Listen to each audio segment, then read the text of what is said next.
मैसूर की रहने वाली 16 साल की फल्किया ने वो कारनामा अंजाम दिया है। महज 16 साल की उम्र में कॉरपोरेशन मैसूर की वो ब्रांड एम्बेसडर बनी है। फल्किया और उनके भाई दोनों ने मिलकर बहुत सारे अवार्ड जीते हैं। फल्किया ने ज़िलाई सतह का जो राज्य उत्सव अवार्ड होता है उसे भी हासिल किया है और इसी वजह से मुख्तलिफ मैदान में, चाहे फुटबॉल हो, मुख्तलिफ खेलों में उन्होंने कामयाबी हासिल की है। इस वजह से फल्किया को पूरी मैसूर में जाना जाता है और आज एक बेहतरीन मुकाम पर है। इतनी कम उम्र में 16 साल की उम्र में किसी भी बड़े कॉरपोरेशन की एम्बेसडर बनना अपने आप में बहुत बड़ी चीज़ है। आज उस फैमिली से मिलाते हैं किस तरह से उनका अचीवमेंट रहा। बताया जा रहा है कि जब कोरोना में सब लोग फ़ोन में एडिक्टेड थे, अब मुख्तलिफ मशगूलात में मशगूल थे, ऐसे में ये फैमिली इन बच्चों को तैयार कर रही थी।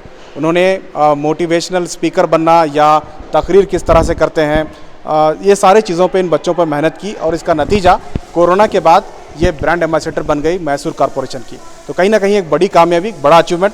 जानते हैं कैसे ये सब मुमकिन हुआ।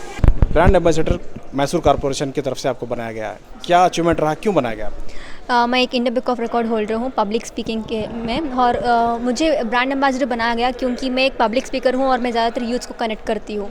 तो मेरे थ्रू से मेरा मैसेज जो यूथ्स को नहीं ईजिली जा सके, तो इसलिए उन्होंने मुझे ब्रांड एम्बेसडर बनाया और मैं एक national level Muay Thai champion हूँ। मैंने गोल्ड मेडल जीता है। कर्नाटका राज्य उत्सव अवार्ड जो परिषद की तरफ से दिया जाता है, स्टेट अवार्ड्स अलग होते हैं, जो डिस्ट्रिक्ट लेवल के अवार्ड्स होते हैं, वो अवार्ड भी आपको मिला है। वो अचीवमेंट कैसा रहा?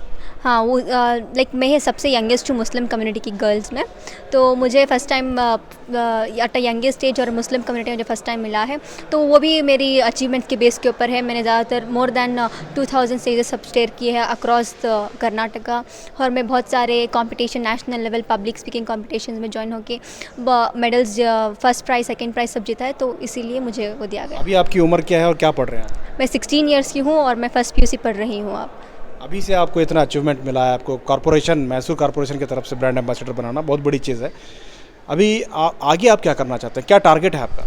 तो मैं आगे IFS officer, Indian foreign service officer बनना चाहती हूँ, ताकि मैं हमारा इंडिया का प्राइड इंटरनेशनल लेवल में लेके जाके दिखाऊं कि वी इंडियंस हमें सिर्फ पॉवर्टी और पॉपुलेशन के लिए जान नहीं जाते, हम जाने जाते हैं हमारे टैलेंट और हमारे एंथुजियाज़म के लिए। तो टेकिंग दैट मोटो मैं IFS ऑफिसर बनना चाहती हूँ। अभी 16 साल की उम्र में आपको इतनी बड़ी कामयाबी मिली है, आपकी कामयाबी का राज क्या है?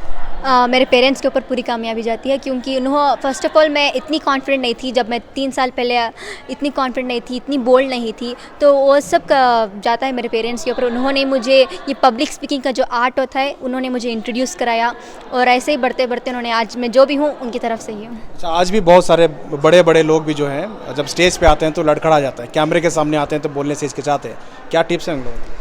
फ़र्स्ट ऑफ़ ऑल मैं जब भी स्टेज पे जाती हूँ तो मैं एक ही चीज़ मेरे माइंड में रहता है कि मैं एक रानी हूँ या क्वीन हूँ, तो मैं जो भी कहूँगी उस सही करूँगी और मुझे कौन भी ऑब्जेक्ट नहीं कर सकता, बिकॉज जब क्वीन बात करती है तो कोई भी उन्हें ऑब्जेक्ट नहीं कर सकता। तो उसी पॉइंट ऑफ व्यू से मैं स्टेज पे जाके मेरा बेस्ट, जो मन में आता है बोल देती? नो, जो मन में आते हैं नहीं, मैं उसके बारे में रिसर्च करके जो सही है वही बोलती हूँ, जो गलत मैं सब नहीं। जब आप बात करते हैं तो कैसा लगता है, रिस्पॉन्स क्या मिलता है आपको सामने वालों की तरफ से? कभी कभी रिस्पॉन्स पॉजिटिव भी आ सकता है, नेगेटिव भी हो सकता है, बट मैं ज़्यादातर पॉजिटिव के रिस्पॉन्स के ऊपर जाके, जो नेगेटिव होगा तो मैं उसे, जो नेगेटिव बोलेंगे या फिर नेगेटिव रिस्पॉन्स आएगा तो मैं उसे एक पॉजिटिव वे में लेके मैं उसे प्रॉपरली कर लेती हूँ चीज़। और आपके साथ साथ जो आपका भाई भी जो है उसे भी कई अवार्ड मिले? हाँ जी, वो 5th स्टैंडर्ड में है, 10 ईयर्स के हैं, और उन्होंने भी Indian book of record holder हैं। वो भी यंगेस्ट हैं, वो सब लाइक 3 लैंग्वेजेस में मोर दैन स्पीचेस दिए हैं, और ही इज़ ऑल्सो कन्नड़ा युवा रत्न प्रशस्ति का अवार्डी हैं ये,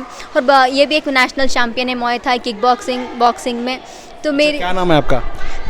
मेरा नाम मोहम्मद हसीन खान है। आपकी क्या खासियत है, किस फील्ड में आप काम कर रहे हैं? मैं boxing, kick boxing, Muay Thai, मैं तीनों का भी चैम्पियन हूँ।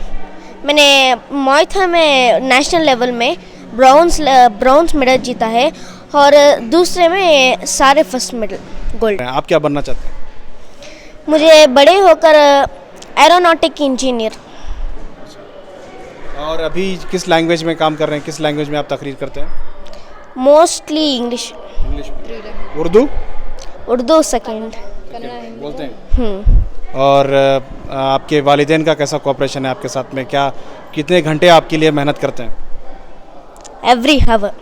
हमेशा करते रहते हैं। ये अचीवमेंट कहीं ना कहीं वालिदैन का असर होता है, तो कैसा आप अपने बच्चों को इतना कम उम्र में जो है एक अचीवमेंट के लेवल पर लाए हैं?